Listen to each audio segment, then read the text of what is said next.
Good evening, and welcome to the October CTSI Building a Culture of Community Engagement speaker series. My name is Estrella Augsburger. I'm an associate professor at Boston University School of Social Work and a member of the BU CTSI Community Engagement team. It's wonderful to see so many familiar faces from our September speaker series. Welcome back. For those of you who are new to this space, the BU CTSI Clinical Translational Science Institute supports the translation of science into action. The goal of the CTSI Community Engagement Program is to build capacity among community and academic partners to work together to advance health equity. The speaker series is a monthly seminar held on the third Thursday of every month with the goal of sharing best practices in community engagement. The title of our session tonight is Building a Successful Long-Term Community Academic Partnership, the Ramah Navajo University of New Mexico Family Listening Program. The learning objectives are to understand basic community-based participatory research practices and principles, describe University of New Mexico's Engage for Equity best practices to promote community capacity and health equity, and to hear about collaborative strategies from the Family Listening Project. We're very fortunate to have two experts in community-based participatory research joining us in this space to share their experiences on why community-based participatory research is so important in their work, and to provide us with specific examples. Now I will introduce our speakers. Their full bios are in the chat for your reference. Dr. Nina Wallerstein is Distinguished Professor, College of Population Health, Director, Center for Participatory Research, University of New Mexico. Dr. Wallerstein has been developing and writing about community-based participatory research and empowerment Freudian interventions for over 35 years. I myself have benefited from her teachings, as I'm sure many of you in the audience have as well. Welcome, Nina. Kayetrina Rafealito is Community Prevention Specialist for the Ramah Navajo Prevention Program in Pine Hill, New Mexico. She is a community member residing on the Ramah Navajo Reservation. She's a longtime facilitator and tribal research team member from the Family Listening Program. Her responsibilities have given her the opportunity to implement several prevention programs focused on youth and families. Welcome, Kayetrina. Nina and Kayetrina will speak about their work, and then we will have an opportunity for questions. If you do have questions during their presentation, please feel free to put them in the chat. Now I will turn it over to Dr. Wallerstein.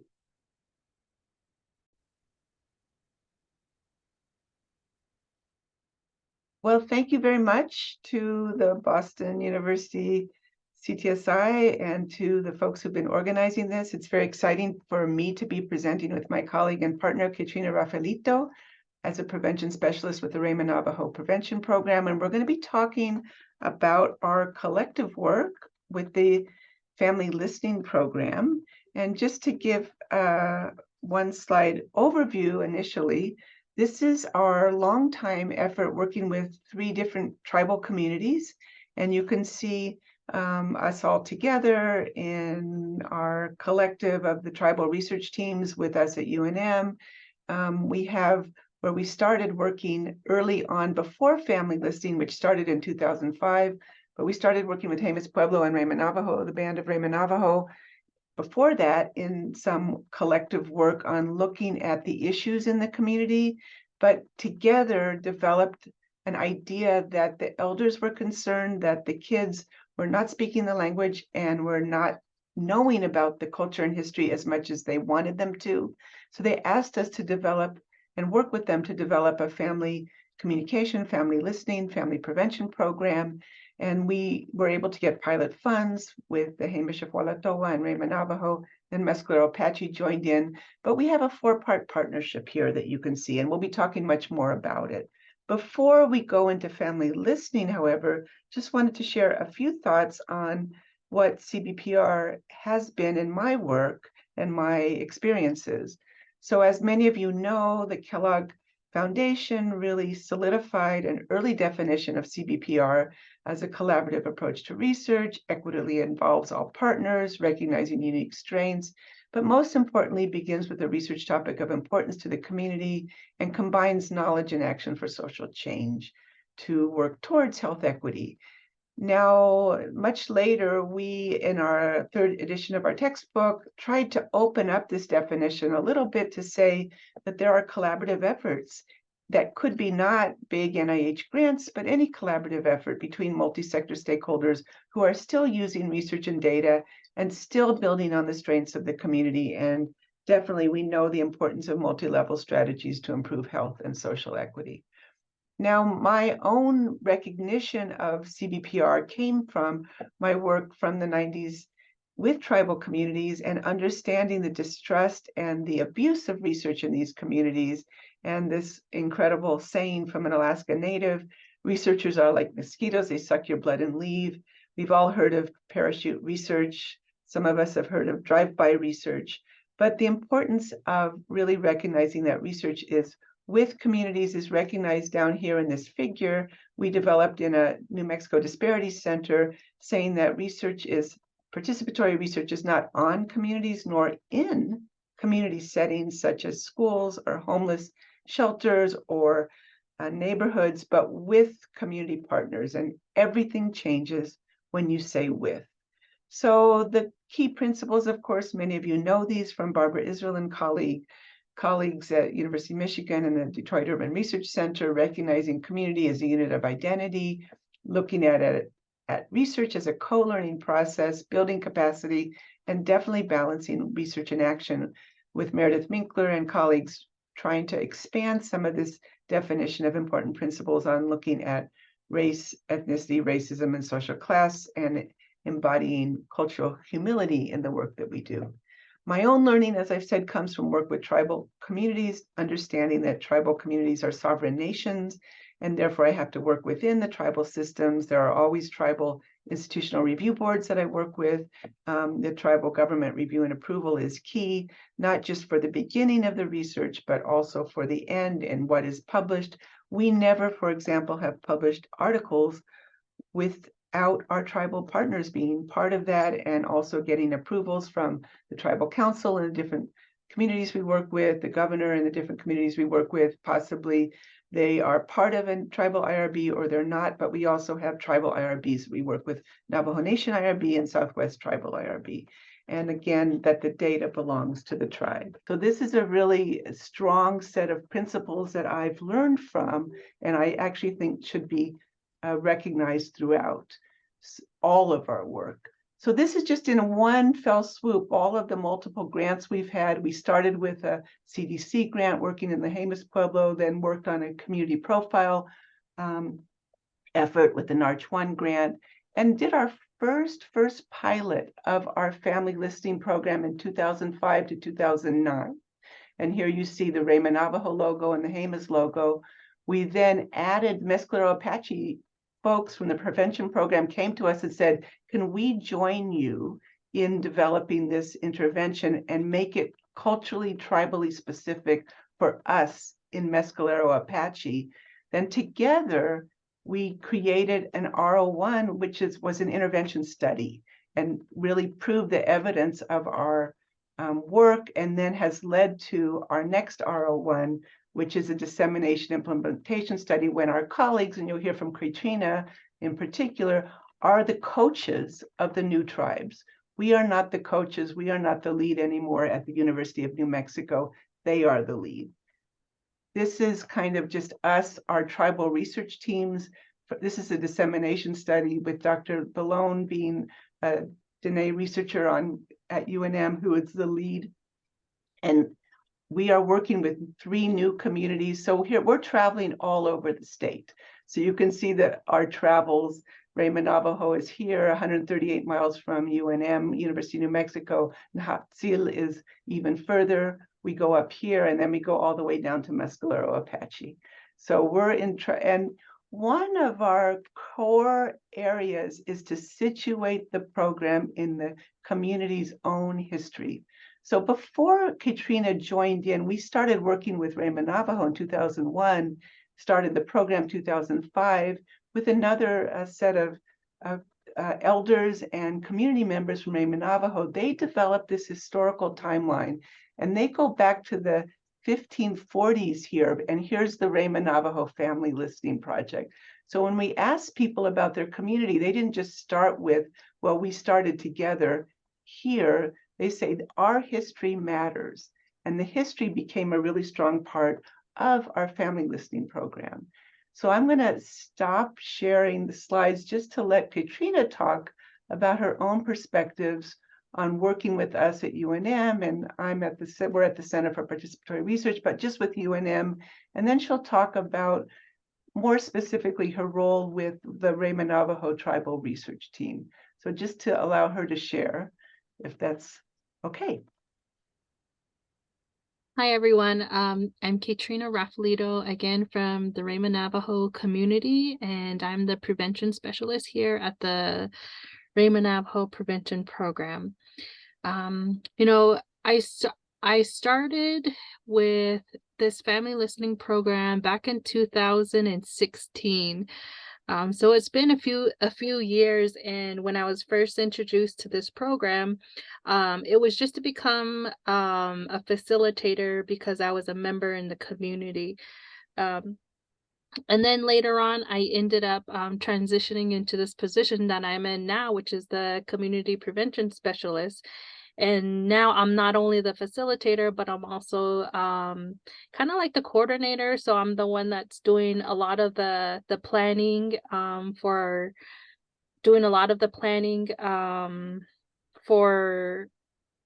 for the program and implementing and recruiting. So that's kind of like a brief overview of what I do now. But over the years, and recently within the past, I think when we started this new grant, I was able to really kind of like reflect on the past years. And then more recently in the past couple months, I got to reflect on our relationship with UNM. And one thing is that, I'm back in school. I had taken a break for a while, and being back in school and going to school for psychology and trying to figure out what I'm trying to do. It's like everything's kind of getting it's coming around to full circle to where now I know how important our relationship with UNM is. Because it's affected my community in a lot of different ways. And that was one thing that I thought that UNM did was, I thought it was great that they got people from our own community, and they got people to find the people in our community that were interested in helping community members in this program. I believe my supervisor, she was the one that had approached me. But then when she had approached me, some of the things that she had said was, like, it sounds like, you're passionate about doing some change in the community. And, you've talked, she kind of noticed some things about me to make her feel that, I would be a good fit for a facilitator in the community. So that's kind of like how I fell into this. And UNM has just done a great job at not only, welcoming me into this, I kind of say it's like a family, our UNM family, our UNM family, listening. It's just all welcoming. They've always been there to support us. They communicate with us, a lot. And just that sense of being in a family, I guess, was really important, and it made me feel comfortable enough to make me want to get out of those shoes of, you know, wanting to do something more, I guess. They gave me a lot of confidence and to want to do a lot more. And I'll tell you more about that. um, but another thing UNM has allowed us to do was, you know, they gave us ownership of this program. They allowed us to not only just give us the curriculum that came from my own community, that came from my own community members, but they allowed us to take it and do what we needed to do to meet the goals and objectives. It was never, you're going to run it this way, you're going to do it this way. It was never anything like that. It was like, you know your community and you know what's best for your community. So you're going to take this stuff and you're going to kind of like water the garden, I want to say, with our families. And they give us all the tools to do it too. We got facilitation trainings with them. They gave us any kind of technical support that we needed, and they still do. And then when it comes to like infographics or graphics stuff, you know, they've always been there to to provide us with those kinds of tools. And then some of the trainings that they did wasn't only for facilitating, but it was also for digital stories where we were able to capture a lot of the good things that we're doing in our community to help for recruitment. So that was pretty amazing to be involved in. And then another thing that I really do appreciate now is they had done this training that allowed us community members, you know, people that haven't even taken a statistics course or anything like that. But, you know, they say that the data is ours and it is our data. We're able to use it however we need. And they provided a training with us with the epidemiologist, and he went over everything to understand what all of these results meant from these pre-tests and post-tests and evaluations. He provided us all of that information in our own language that we could understand. So I thought that was really amazing. And then the other thing that we're talking about was the curriculum that it was made, and I want to say it was nurtured with a lot of the elders in the community, because they had UNM worked with elders in our community to figure out some of the things that maybe they thought they were missing, like culturally in our community, and what ways we can involve the culture at the same time trying to reduce risky behaviors. And so the curriculum came about, and that curriculum was for us to take, for us to have. And even though at times, when the grant may have ended, we still found ways to use a lot of the curriculum that we have. During COVID, we had used a lot of the activities from our curriculum to give out to families in the community, because here on the reservation, we were locked down for it seemed like almost a whole year. Like, we literally couldn't leave our homes, and if we did, we had to have a letter from our supervisor or someone, and we're given a curfew of when we could only go out and get groceries, and that was it.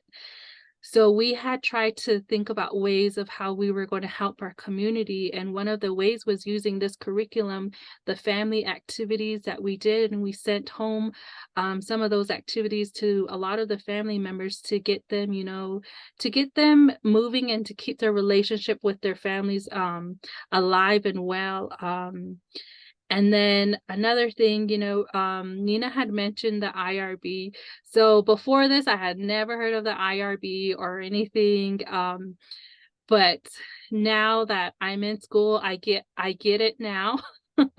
I get the whole thing. And that's one thing that UNM has done. Like, they have never thrown us in there and like, figure it out. This is what we're doing.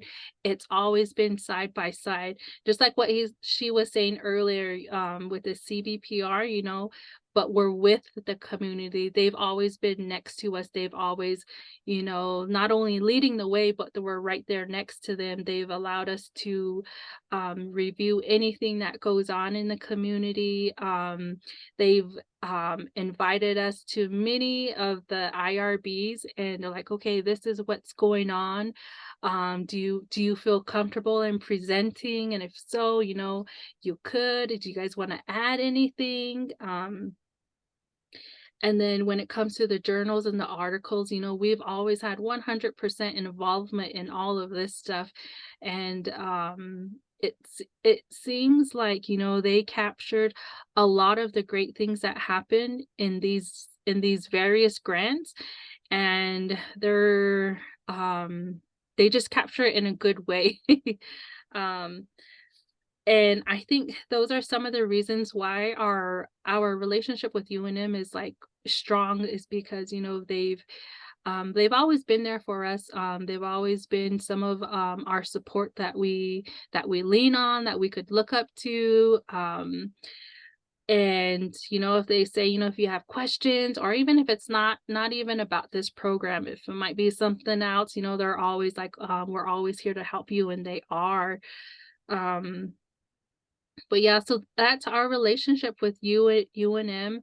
But my role as a facilitator, so Well, part of my main role as a facilitator within this research team, and being a facilitator, you know, I guide participants through through a lot of the activities in the curriculum, and then I also guide them in some of the discussions in the curriculum. And some of these discussions and activities are with children, or they're with the parents alone, or all together.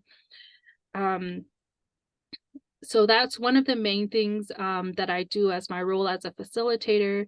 But my role as a tribal research team, you know, it's included in a lot of different things, which is I help organize a program, I plan the dates of implementing the programs, the recruitment, data collection of pre and post tests and consent forms, and that was the first, it seemed like that was the first part of my my experience with family listening. But I like the fact that it was just all it was all flexible for us to do, because it could be different, whereas say you and I'm like, no, we're coming in on this date, and then we're doing this date, and we have to have it done by this date. If they give us a deadline, like, you guys can do it with however you want, then that's fine. So we're like, okay, because living in a rural community, you don't have a large population. It's very small, so you kind of have to be accommodating to what's in our population, which is pretty small. We only have 2 local schools that we can choose from when it comes to our participants. So how we choose our participants is kind of based on what events are going on in our community. Katrina, And then same. do you want to just mention this history part of the curriculum? Oh, yeah. Okay. So our history part of our curriculum is really unique because Ramah Navajo Reservation is like one of the first South Indian Determination Act, I think it was. And it holds a lot of value in our community, and it gives our community members a lot of sense of pride of what our founding community members have done for us. And just our heritage of being Navajo, Native American, the long walk. And the history part is really important to us because we feel like gives the families a sense of, you know, their cultural identity and like where they came from, what that bloodline in their families, like where it came from, like a bunch of warriors. So in the slides that you're looking at right now, we go and talk about pre-long walk history when it comes to the Navajo, and then we talk about post-long walk, things that happened after the long walk. And during this time, they're kind of able to reflect on a lot of the things that have happened to generations before them and to where they are now. So our history part is really, really interesting.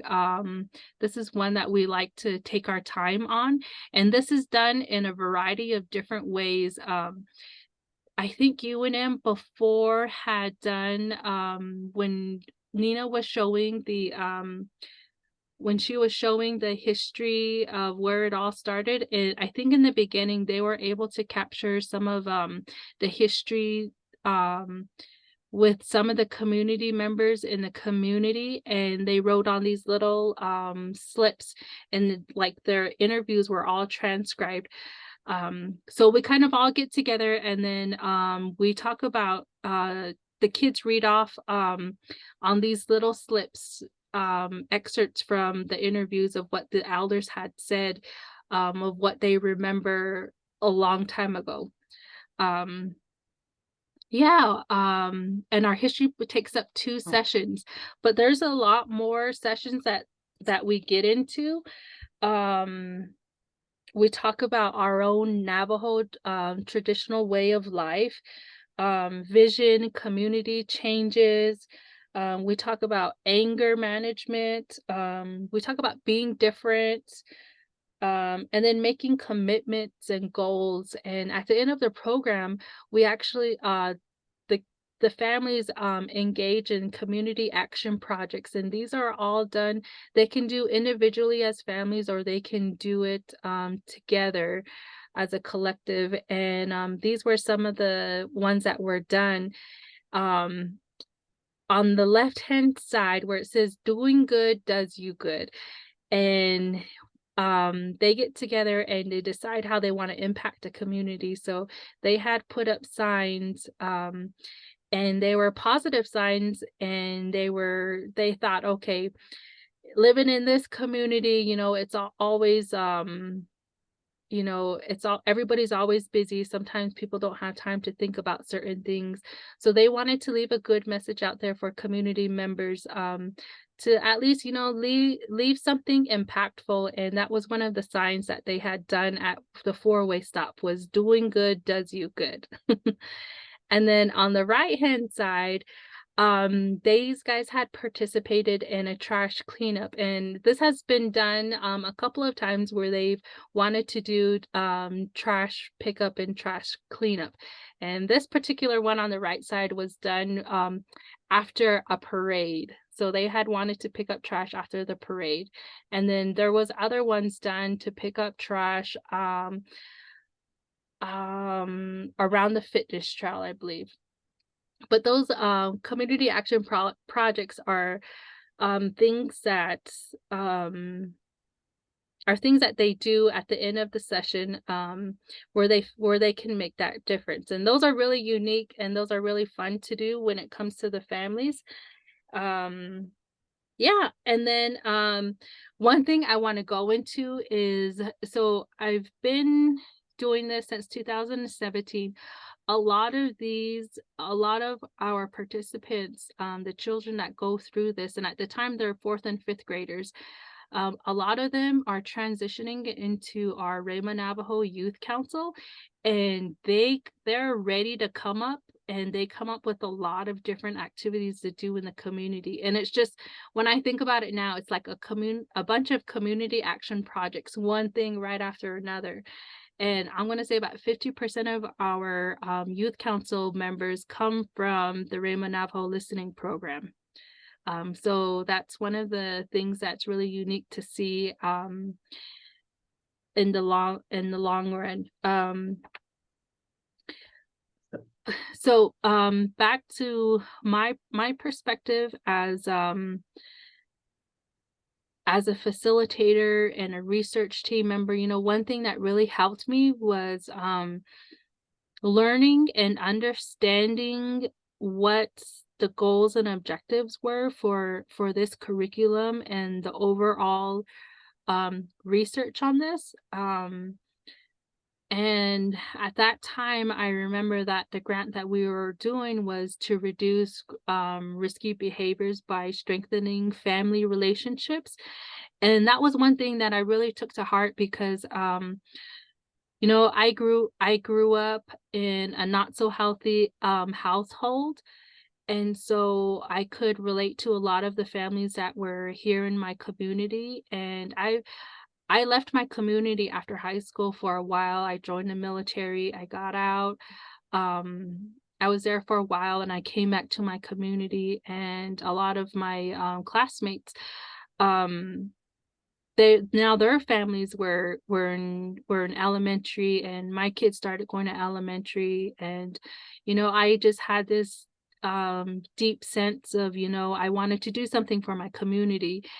And this family listening program, in our relationship with UNM, I would have never I would have never guessed where I would be at right now, because I'm currently not only going to school for psychology, but also for family and child studies. And, you know, UNM and our relationship and everything has been a big part of what I wanted to do. And I feel like if I would have never been a facilitator of this program and being a community prevention specialist in this community, I would have never been able to see what a lot of the problems are in my own community, what our challenges are.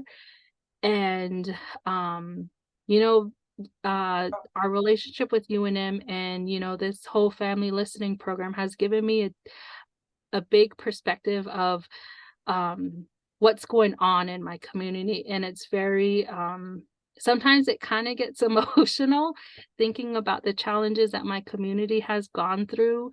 But when you have a relationship like we have with UNM, it just feels like, you know, you're making such a big difference. And it's really heartwarming to see the whole big picture of how everything is working together. So, so Kayetrina, I think what you said is really critically important. Let me go and kind of put it back into perspective of the whole, and then people will have time to ask you questions Okay. and ask us questions together.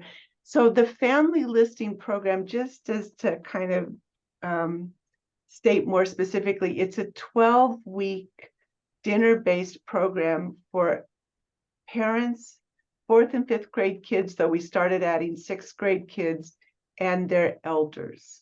So it's an intergenerational program that is built on what Kayetrina just said: strengthening culture, strengthening language, strengthening the capacity of kids to know how to say their clans, their Indian names, know their history, as a way to give them the strength of protective factors to prevent substance abuse, risky behaviors. We've been funded by the National Institute of Drug Abuse.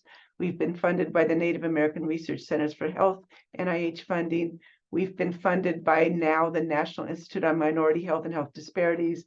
So different ways of receiving funding, but mostly around strengthening culture and language and values that are embedded in each community. Of course, the Apache community has its own set of values, the Ramah Navajo, its own set of values, the Pueblo communities, their own set of values, but each of them brought that to recreate a curriculum that we originally saw and borrowed from the Anishinaabe, from northern Minnesota, and brought down as a family strengthening program, and then recreated the whole thing with our tribal research teams.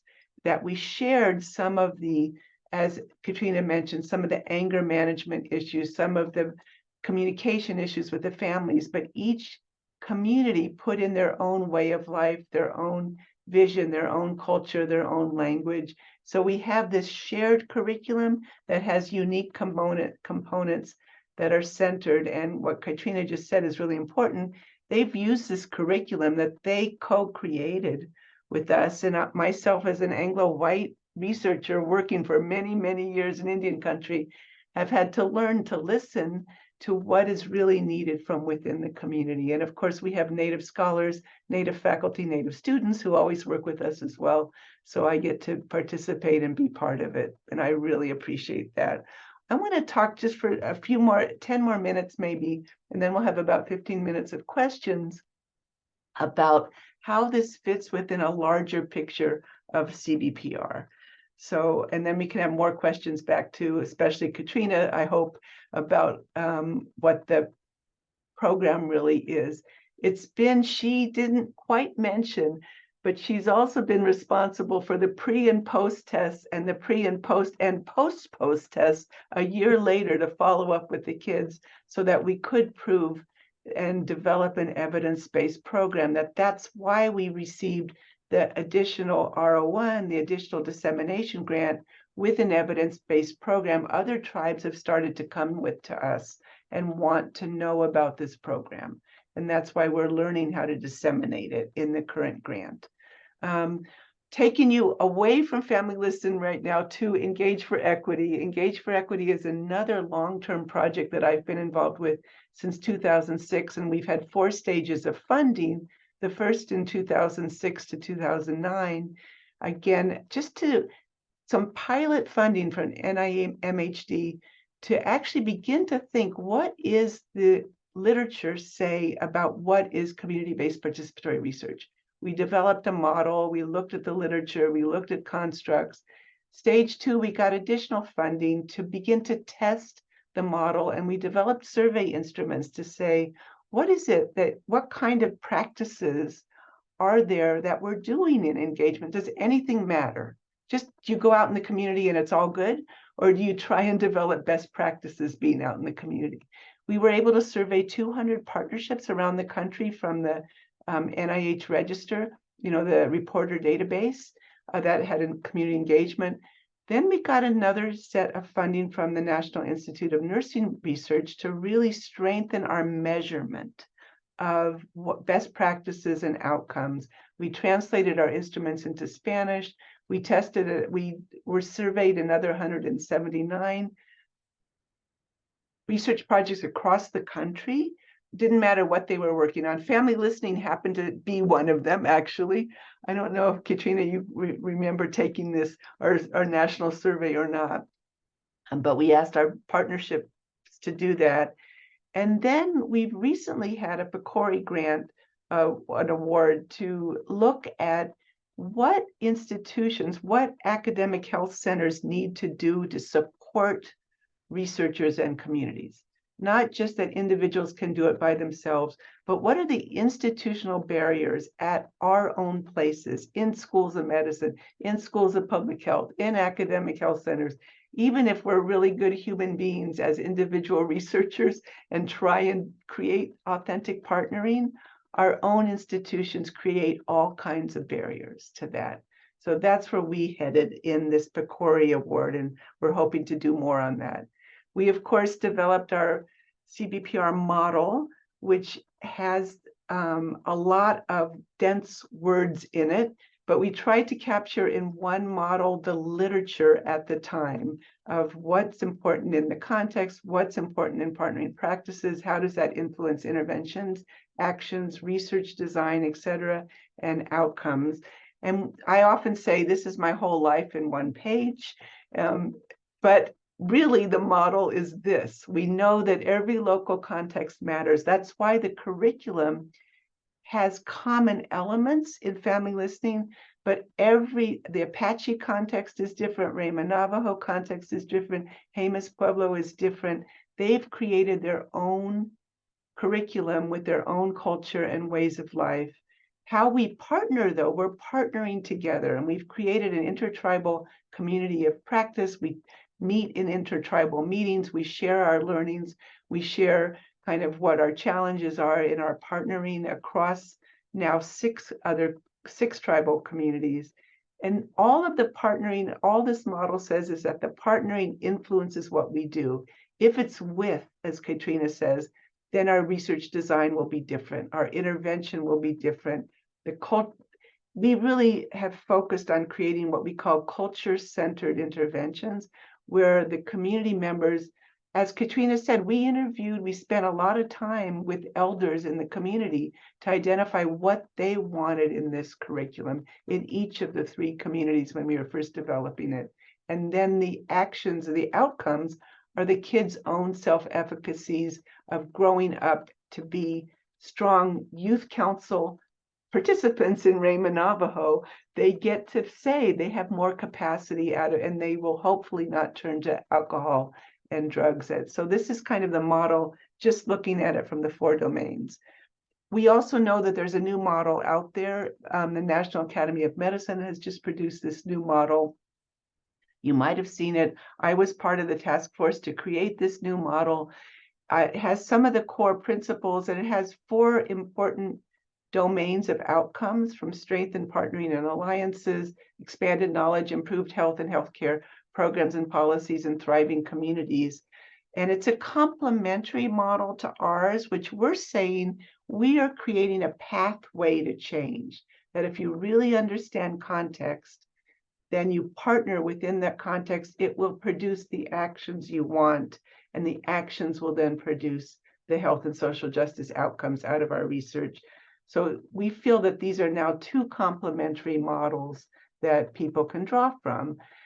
We have created, through Engage for Equity, through our 3 National Institute of Health Awards, kind of some metrics that partnerships can use, some tools and resources. We have a website of a whole set of kind of activities, resources.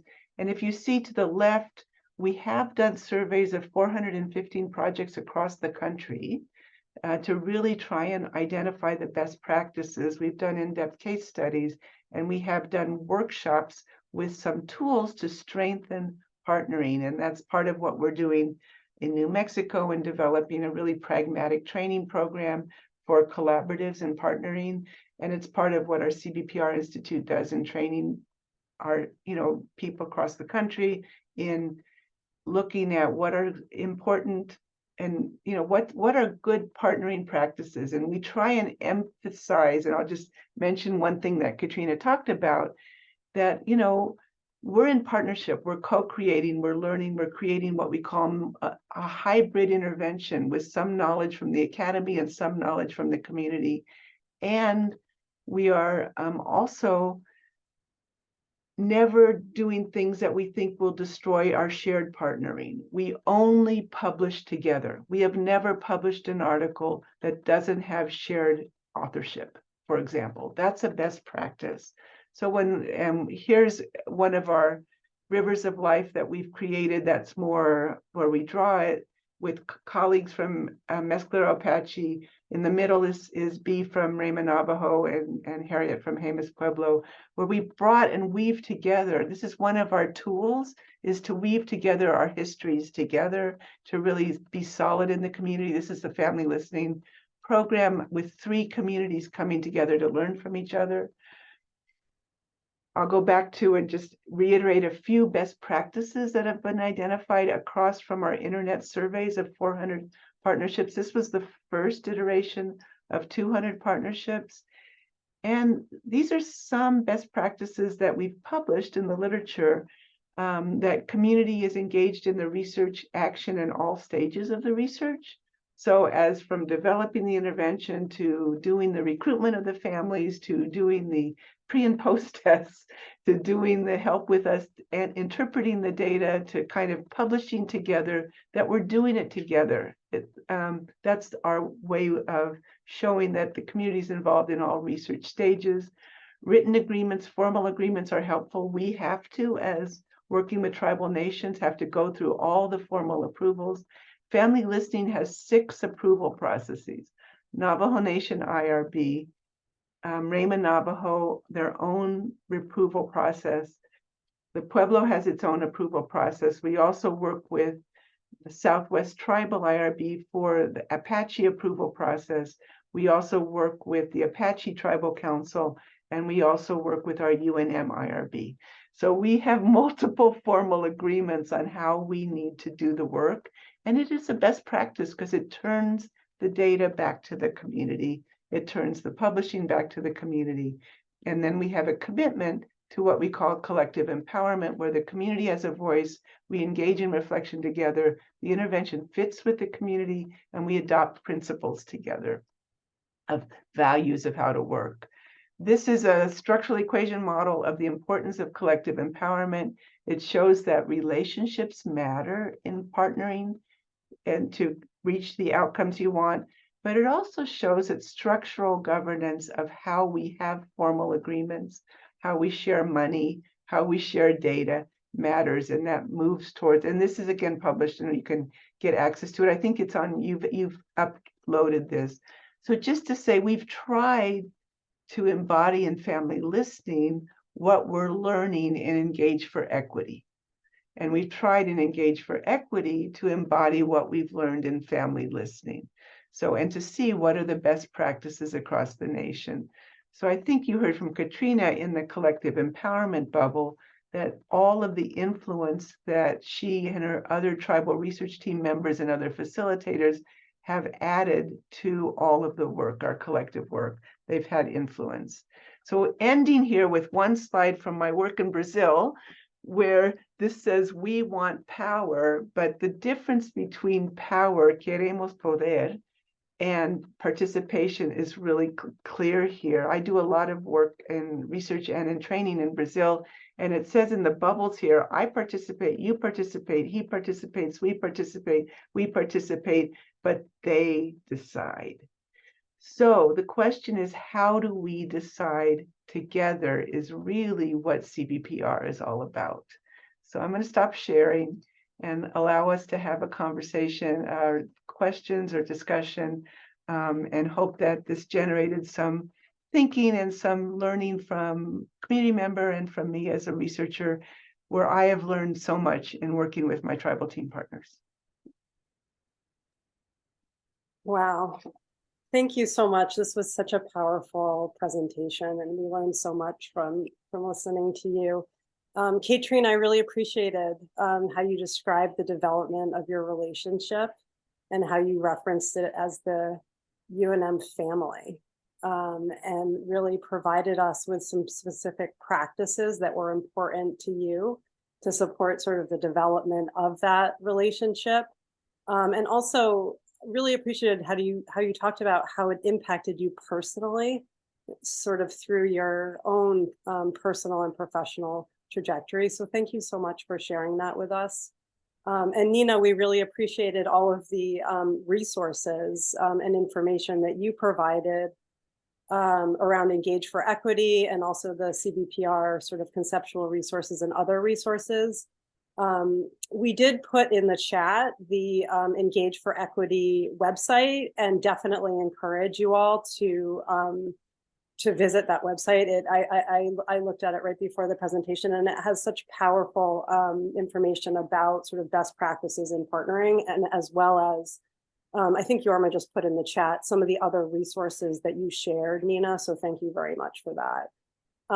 At this point, everyone, feel free to come off, to come on camera, and we're going to open it up for questions. So you can either put the questions in the chat, or feel free to raise your hand. But I think, Yorma, it would be easiest if we come off, if we can sort of all see each other, so that we can see if people have questions. Is that Wendy? Wendy, welcome, Wendy. Hey, thank you. I want to thank the presenters. This was really fascinating. And I really liked hearing about the partnerships that you have. I was wondering if, I think it's probably more towards Nina, but maybe Kayetrina as well. If you could talk a little bit about the genesis of the relationship between UNM and tribal communities. It's clear that these have been ongoing, and that there's a lot of synergy once these relationships are developed. But how do you start working with various communities? Well, I guess sometimes it's just by luck, and sometimes it's haphazard. I mean, I'll say that with our community in the Jemez Pueblo, one of my colleagues, a native scholar working with me, Bonnie Duran, had gone to school with someone, actually with Harriet, Kayetrina, with Harriet from Hamas, who's a social worker, and then the other piece of the social worker, Harriet, she had actually taken classes from my mother at UC Berkeley. So she invited us in to come meet at the health department in Jemez Pueblo. And then we started talking together about how we could work together. I got invited out at Ramah, Navajo in 2001 to work with the Albuquerque Area Indian Health Board that had a grant around breast and cervical cancer screening. This is before Kayetrina got involved, but with other folks in Ramah, Navajo. And I was known for thinking of empowerment and capacity issues. So I got invited and I just started driving out to Ramah, Navajo. And when you start driving out, you start meeting people. And I started working on this breast and cervical cancer grant, and we did some public health capacity building. And then came this potential to do a whole survey of the community, and people were saying, we hate surveys, we're getting surveyed to death. There's the Head Start survey and the job survey and the school survey, and why don't we create one single survey? And we said, okay, if we want to create it, let's put together a group from Ramah, Navajo, and you write the questions you want. And so we worked with them. We brought questions, of course, from the university. And then we together had a survey. Then they said, well, we need to translate it into Navajo. And so that took another year to translate the survey into Navajo. And we used a translator from Big Navajo, which is Ramah Navajo is an offshoot. It's one of the autonomous bands off the Big Navajo reservation. And then we brought that Navajo translation back, and they said, no, we don't want this Navajo. So we had to redo the whole Navajo. And then they said, well, so we were doing the survey, and biostatisticians wanted to have, 5-point Likert scale. You strongly agree, you agree, no, you don't agree, in the middle. And we were told, okay, in Navajo, we don't have 5 points. It's either yes or no. We want to, and if you ask the story, ask this, it's going to be yes, and they'll tell the story, or no. And so we had a fight with our biostatistician about whether we could do the survey with 200 families in Navajo without a Likert scale. And so we had to convince our biostatistician that we were going to honor the decision of our Navajo Advisory Council. So so the survey in Navajo was yes or no, the answers of whatever questions that they wanted asked. Out of that came a desire by the elders and by looking at the data, for people feeling that they could be losing their culture and language, and they wanted a family program to strengthen language and culture. So it's just like keeping working. And that's when we also had been doing this in another community, in the Pueblo community, who also felt we were doing interviews there, that they wanted to strengthen language and culture. And that was after, I'd say, 5 years of working together, that I felt we really became CBPR, because we were finally being asked to help think about something that came out of the community. Before, we were saying, will you work with us? Will you work with us? And people said, oh, okay, you seem like a nice enough person. We will work with you. But then when they said to us, we want a family strengthening program, will you help us find it and help us fund it? And that's when we wrote the first big grant to fund a new family strengthening program. And that's when we looked all around the country, and the only one we found at the time that was native was Anishinaabe or Ojibwe. And we went to them and said, can we have you help us? And they turned over their curriculum to us. This is again before Kayetrina's time, but that's when we sat down for a whole year to change that whole curriculum to be Navajo based and Pueblo based. And they created their own teams, their advisory committees, which then became and evolved into tribal research teams.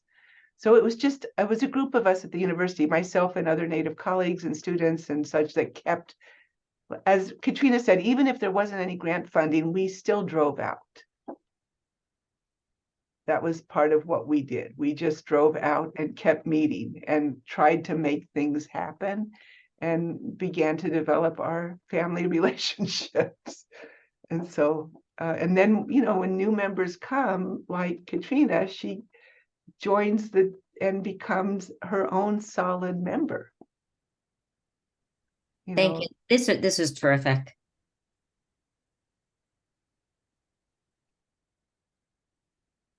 Tracy. Thank you. Thank you, Dr. Wallerstein and Kayetrina. This is so fascinating. We're so appreciative of your sharing your experiences with us. I want to follow up on your comments just there about just showing up regardless of the funding. And I wonder if you have some words for those of us in the academic community where, we are not incentivized or supported to go out into the community when we don't have the resources to do it.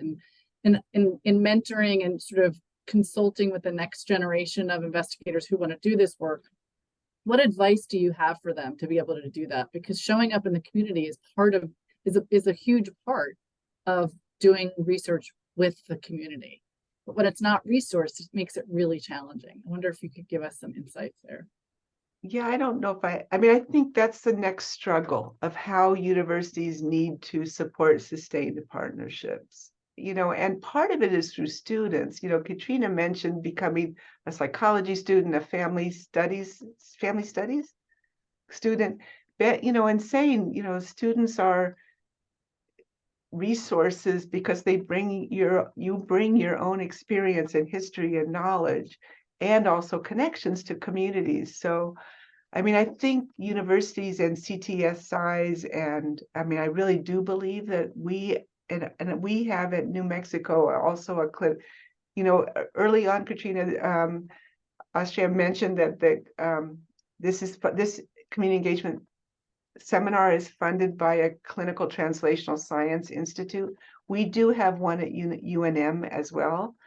It's not what we work with family listening, but I'm a believer that CTSIs or clinical translational science institutes need to start thinking about developing sustained partnerships and supporting investigators and students and staff to really have this be a strong component of our bureaucracy, of what we're supposed to do, and how tenure and promotion has to change, how resources need to go into projects, even if you don't yet into developing partnerships. And so that's where our PCORI award went. It moved towards thinking of what are the institutional changes that have to happen. So there's no answer right now that I have. I think we have to work together as a nation to figure out how to support community engagement as the only way to really change health outcomes. Because if we don't learn with our community partners, then we're not going to, of what's needed and how the strengths that they bring, then we're not going to be able to do good work. Because we were locked, Kayetrina mentioned this, we were locked out of going to our tribal partner. We were locked out from the reservations during COVID. Seriously, the borders were closed. It wasn't like you could drive through urban neighborhoods during COVID, but in rural tribal communities, the leadership was really serious about trying to prevent the excess death and illness and all. And so they closed the borders. So they themselves took it upon themselves to reach out to the families, as she mentioned, because we couldn't do that. Well, I really appreciate the honesty of your response to that question, and I agree that we do need to work together. And that's why it's just so heartwarming to see so many different programs from around the country participating in this conversation. And I just want to acknowledge in the chat, you've been invited back next year to talk more about what you're learning from your PCORI grant. Yeah, no. I'm happy to keep talking. Fabulous. Thank you both so much. This was such a fantastic session, and we learned so much from you. And hope you will both come back next year to talk about what you've learned from the PCORI grant. Thank you all for attending tonight. I just want to draw your attention to our November speaker series. We're going to be hearing from community researchers from Boston Public Schools and Boston Police, as well as academic partners from BU, Wheelock School of Education, and UMass. So we hope you can join us. Have a great night. Thank you.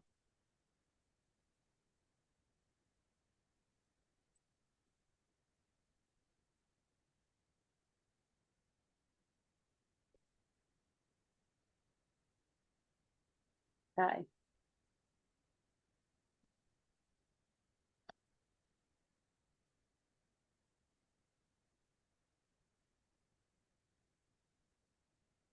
You can take that down, Yoma. Thank you. I think we're